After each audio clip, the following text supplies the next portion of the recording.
Assalamualaikum warahmatullahi wabarakatuh. Hari ini saya dan ahli kumpulan saya akan membentangkan tajuk tentang teori RAP bagi tugasan kumpulan untuk subjek teori kaunseling.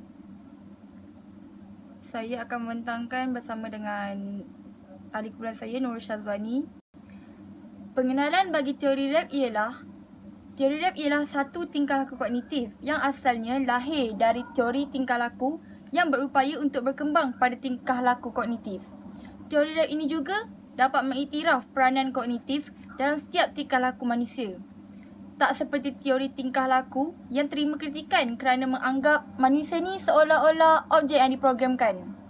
Teori tingkah laku kognitif mengiktiraf manusia sebagai satu ejen yang mempunyai pemikiran dan daya berkemampuan berfikir untuk tentukan tingkah laku mereka. Dengan erti kata lain, mengikut perspektif teori tingkah laku kognitif menganggap manusia ni bukan seperti robot tetapi manusia yang mempunyai akal fikiran untuk membentuk tingkah laku dalam kehidupannya. Manusia merupakan penyumbang pada masalah psikologi yang mereka alami kerana mereka sendiri yang memberi interpretasi terhadap masalah yang mereka alami. Dan interpretasi tersebut memberi impak pada aspek psikologi mereka. Ini kerana kognitif iaitu daya pemikiran mereka, emosi serta tingkah laku manusia itu sendiri saling berinteraksi antara satu sama lain. Pengasas teori Albert Ellis dilahirkan pada 27 September 1913 dan meninggal dunia pada 24 Julai 2007. Beliau merupakan seorang ahli psikologi Amerika pada tahun 1955 yang mengembangkan teori REBT. Dia memegang ijazah MA dan PhD dalam psikologi klinikal dari Columbia University dan American Board of Professional Psychology. Dia juga mengasaskan dan menjadi Presiden Institut Albert Ellis yang berpusat di New York City selama beberapa dekad. Dia secara umum dianggap sebagai salah satu pencetus perubahan paradigma revolusi kognitif dalam psikoterapi dan penyokong awal terapi tingkah laku kognitif.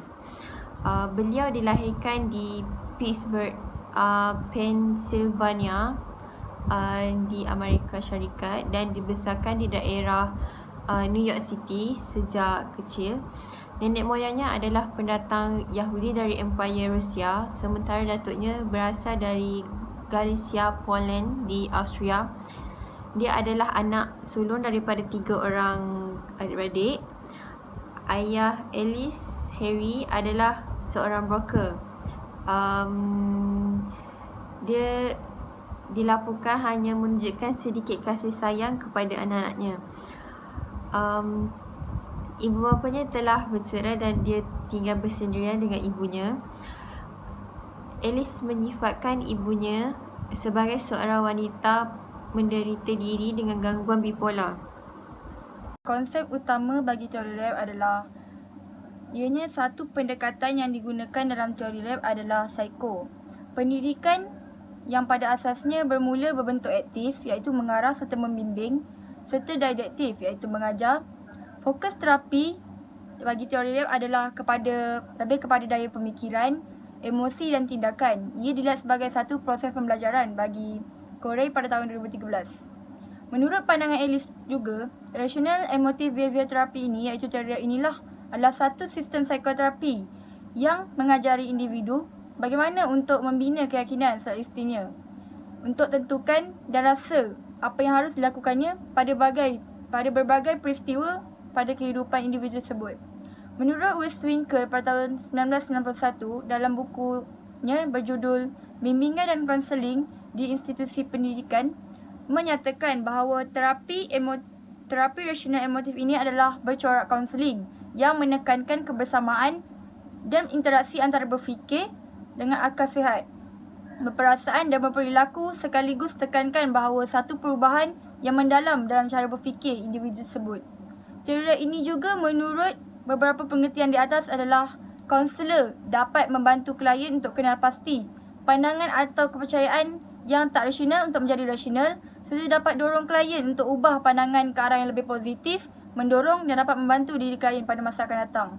Rational Emotive Behavior Therapy ini diciptakan dan dikembang oleh Albert Ellis, seorang psikoterapis yang terinspirasi oleh ajaran-ajaran psikologi filsuf Asia, Yunani, Romawi, dan yang lebih moden, mengarah pada teori belajar secara kognitif. Pandangan teori terhadap manusia. Teori ini ada 3 faktor. Yang pertama, faktor biologi. Faktor biologi merujuk kepada aspek biologi seseorang yang menyebabkan berfikir secara tidak rasional. Mengikut Ellis 1962, gangguan mental yang teruk sebahagiannya adalah diwarisi dan berkaitan dengan komponen-komponen biologi. Contohnya, skizofrenia adalah salah satu ilustrasi biologi yang menghalang seseorang untuk berfikir secara jelas. Faktor yang kedua, faktor sosial. Hubungan seseorang dengan persekitaran seperti ahli keluarga, rakan atau kumpulan sosial penyumbang ke arah bagaimana seseorang melihat dirinya. Pujian-kejian, kata-kata positif atau negatif boleh mempengaruhi penilaian ke diri seseorang. Penilaian orang lain yang negatif boleh menyebabkan seseorang itu merasakan diri dia tak sempurna. Yang ketiga, mudah mendapat gangguan. Mengikut Dryden dan Ellis 2001, sesetengah orang sangat mudah mendapat gangguan psikologi. Perkara ini juga bergantung kepada faktor biologi dan sosial. Manusia pada kebiasaannya suka kepada keseronokan dan kegembiraan.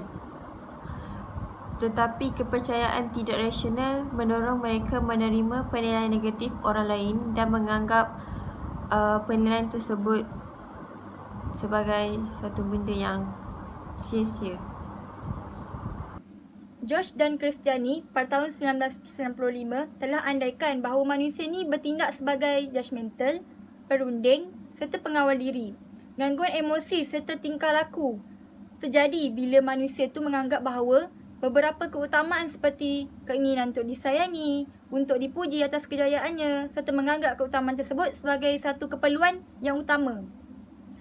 Seterusnya, Gerald Corey pada 1996 menjelaskan bahawa teori rap ini berlandaskan atas andaian manusia itu sendiri yang dilahirkan atas keupayaan untuk berfikir secara rasional dan tidak rasional. Manusia mempunyai dua fikiran, satu fikiran rasional dan satu lagi fikiran tidak rasional. Manusia berupaya untuk pelihara diri, boleh pilih untuk berfikir secara rasional ataupun tidak. Seterusnya, untuk pelihara diri, manusia tersebut dapat bergembira, berfikir serta menterjemahkan diri. Dapat sayang menyayangi, berkomunikasi dengan orang lain, berkembang dan mengiktiraf dan mendapat iktiraf untuk diri sendiri.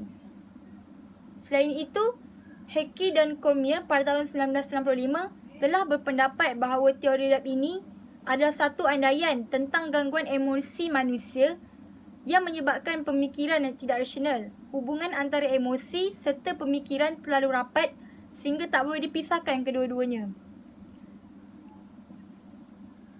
A. Ahmeng pada tahun 1991 berpendapat pula bahawa teori rap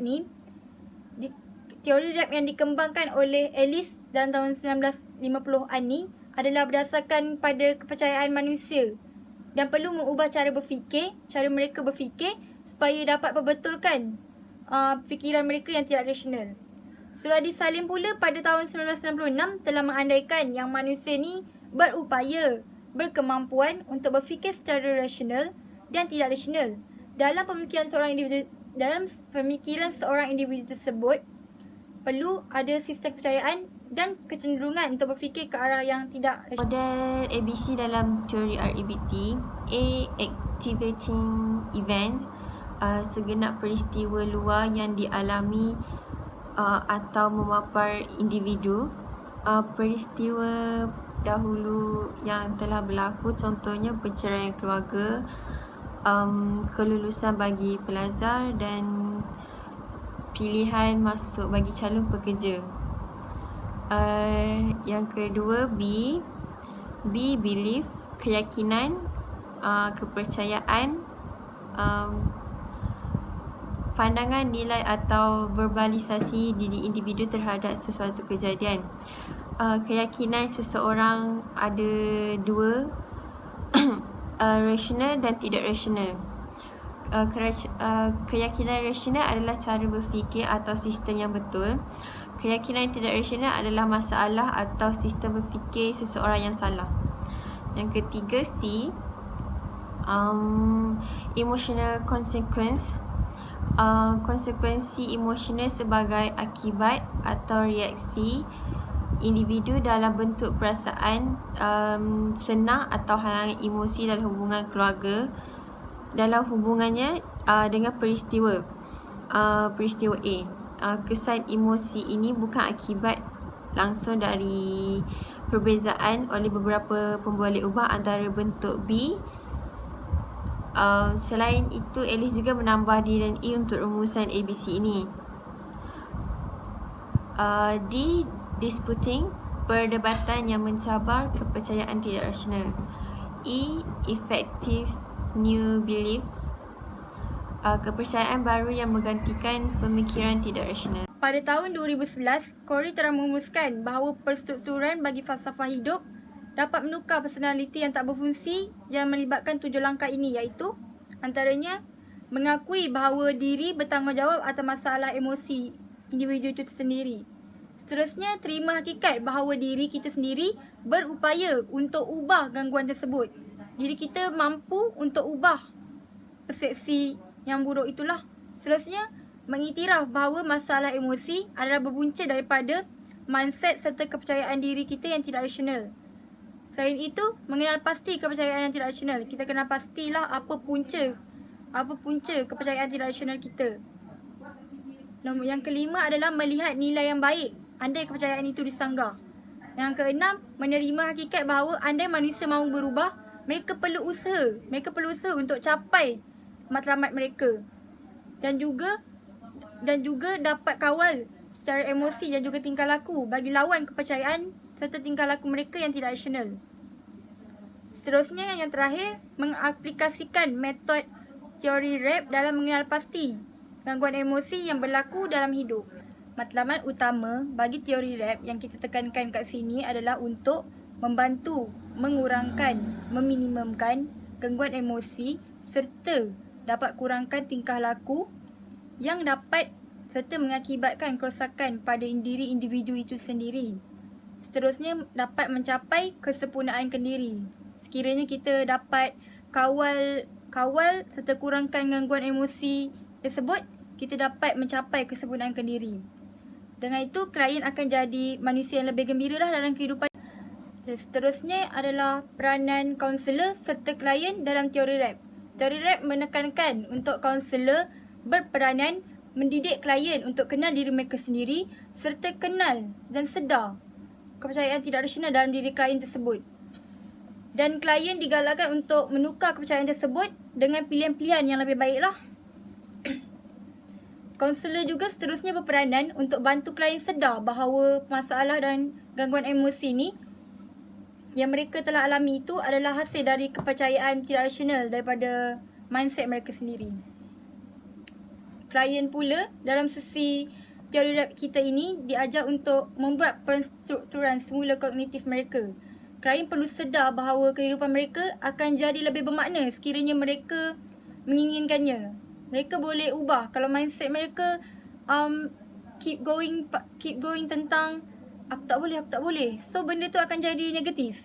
So kita kena tekan kat sini untuk galakkan klien mempunyai fikiran kognitif yang lebih baik lah. Seperti yakin pada diri. Kelebihan dan kekurangan teori. Kelebihan, pendekatan ini cepat sampai kepada masalah yang dihadapi oleh klien. Yang kedua, kaedah pemikiran logik yang diajarkan kepada klien dapat digunakan dalam menghadapi gejala yang lain.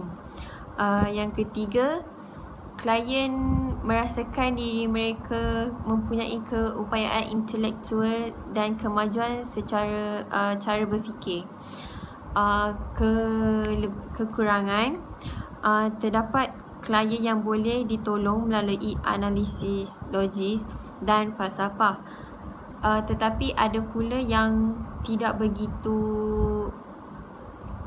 sulit cara berfikirannya untuk dibantu dengan cara sedemikian yang berasaskan kepada logik. Selain itu, terdapat sesetengah klien yang begitu terpisah dari realiti sehingga usaha untuk membawanya ke alam nyata yang sukar sekali untuk dicapai. Yang ketiga, dan ada juga klien yang terlalu berprasangka terhadap logik sehingga sukar untuk mereka menerima analisis secara logik. Antara teknik-teknik tingkah laku kognitif. Teknik kognitif membuat kerja rumah dari segi kognitif, mengubah bahasa yang digunakan oleh klien serta penggunaan imej dan visual. Daripada segi teknik emosi pula, pengimejan haruslah kreatif. Seterusnya menggunakan humor, iaitu asas humor yang fakta lah. Seterusnya latihan untuk menyerang perasaan malu, mencabar. Antara teknik tingkah laku adalah teknik relaksasi. Seterusnya biblioterapi dan akhirnya latihan asertif serta komunikasi. Rumusan pendekatan rational emotive behavior therapy memfokuskan kepada sistem kepercayaan yang tidak rasional di dalam diri setiap individu. Kepercayaan yang tidak rasional itu perlu dicabar dan diperbetulkan supaya dapat mewujudkan sistem kepercayaan yang baik dan rasional.